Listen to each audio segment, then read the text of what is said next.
Damn, they don't make them like this anymore. It's probably a phrase that you've heard before. I've come to the understanding that everyone, once they get to a certain age, will have the same feeling about whatever it is that they're nostalgic about. I will tell you why they're wrong, unless you're talking about all refrigerators or microwaves. Those were built out of adamantium or Eurometal. I'm referring mainly to entertainment, specifically about video games. But first, what even is a retro video game? Is it something based on release date, like on the specific date that a video game turns 5 years old, it becomes retro? Or is it 10? The Witcher 3 is 10 years old. Is that retro? Fallout 4 is also 10 years old, and that was already retro before it came out. There is no way to assign a date to a game for when it will become retro. It is all based on your point of view when something is or isn't retro. For example, the first video game came out in the late 50s, so there very well could be a person alive that has played the first video game and has also played Donkey Kong Country Returns HD, which came out this month. I hope he hasn't played the latest Donkey Kong. A 80-year-old man shouldn't have to pay $60 for an HD remaster of a twice re-released game that had an original price tag of $50. After that at $40, but now it's $60. Make that make sense. Anyways, what do you think our favorite 80-year-old would say a retro game is? Because I very much doubt he'd say The Witcher 3 is retro. Most likely for him, games that came out around and before the 80s are the retro ones.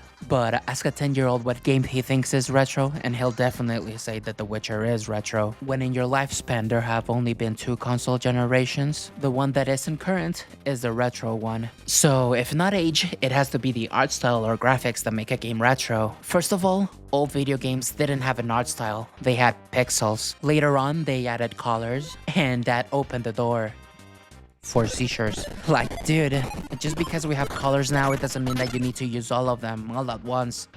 And the main character, what does he look like? Maybe like a middle-aged, gruff-looking man, but with a heart of gold? No, he looks like a dot, because he's a dot.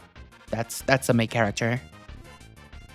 In the beginning, you did what you could with what you had. Do you think that Shigeru Miyamoto made the clouds the same sprite as the bushes in Super Mario because he wanted to? Or because they only had like 40 kilobytes of memory to work with? And those were the good days when you did get graphics that looked like the thing that they were representing. I'd rather have a dot than play a text-adventure game. We also now have retro-style graphics on modern video games. UFO 50 emulating the pixel art era of video games. Also games like Signalis, Crowd Country, and Starfield emulating PS1 era graphics. Are those retro games?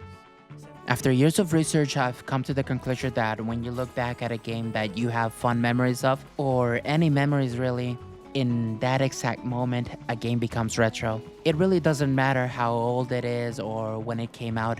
As long as you reminisce on a game, you're reminiscing on a retro game. Now that we have a rough, probably flawed idea of what a retro game is, and came to the conclusion that it doesn't really mean anything, let's compare retro games to modern games with something tangible that we've already skimmed over. Limitations. This is something that we can quantify and compare. There are things that retro games couldn't do because the technology didn't exist at the time. First, let's talk about graphics. And just to preface what I'm about to say, I am not a graphics whore. They don't make a game better or worse, like Hellblade 2 Senua's Saga. That is one of the worst games that I played last year, with the best graphics that I've seen to this day. In a couple of years, you'll look back at it, hopefully not to play it, and it'll only have okay graphics compared to future games. The same way many others have fallen to that fate. Where graphics do matter is the motion and the face capture that we have on modern games.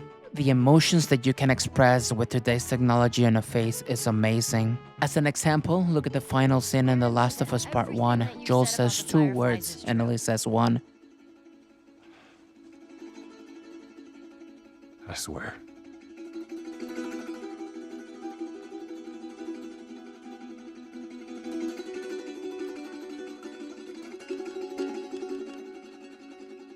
Okay.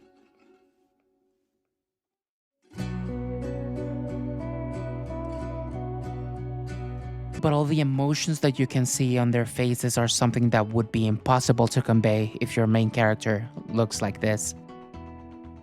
It's not something that is exclusive to cutscenes either. When you motion capture your character's movement, they look way better than an animation that was programmed. Now that this is more common, games are closer to getting out of the uncanny valley. They even knew this was the case back then, but games that prefaced this technology were extremely rare, like Prince of Persia or Mortal Kombat. There are others, but usually that's the only thing that they have going for them, otherwise they're terrible games. Now, regarding gameplay, this is the best example of when the student has become the master. It is true that without the innovation of someone that thought back in the day, hey, what if we place the camera in a first-person perspective, we wouldn't have FPS games. It's the same case with every genre that we can currently enjoy. But just like with my parents, the first one doesn't always come out great. Have you seen how it is to play the first Tomb Raider? A sloth can move with more grace than Lara. And it's not just the movement that feels wrong, it's the input lag. You press the button to do something, and it feels like the input was ordered from AliExpress and it will arrive in a couple of months. There is no comparison between that and the modern ones. The smoothness and the control between retro and modern games is something beyond comparison. It is even something that you can notice between sequels, like between Dead Space and Dead Space 2. The controls feel terrible on the first one, at least on PC, and the zero-G controls are like a point-and-click adventure. There is no comparison between that and the sequel. Or the remake. Regarding creativity, people tend to see retro games as more creative. All you see nowadays is the same boring game over and over again with a slightly different skin. And you'd be correct if the only games that you play are Call of Duty and FIFA, or how is now known FC 20-something.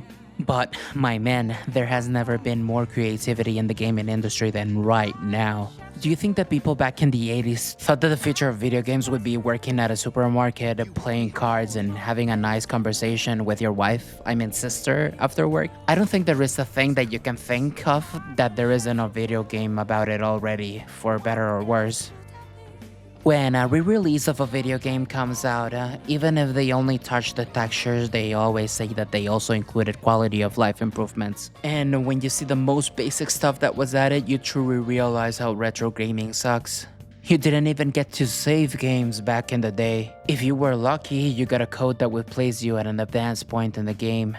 And adding to that, it took developers ages to get their minds out of the arcade mechanics, where the games had to be designed to kill you as often as possible to nickel and dime you. Tell me, how often do you see lives in a modern video game? If I had to restart Celeste after every death, I would have never finished the first stage. And if I had to pay for a life every time I died, I'd be even in more debt. It's a good thing that developers got that stupid idea of charging for basic things out of their heads. The question still remains, what exactly is better about retro games compared to modern ones? The answer is absolutely nothing.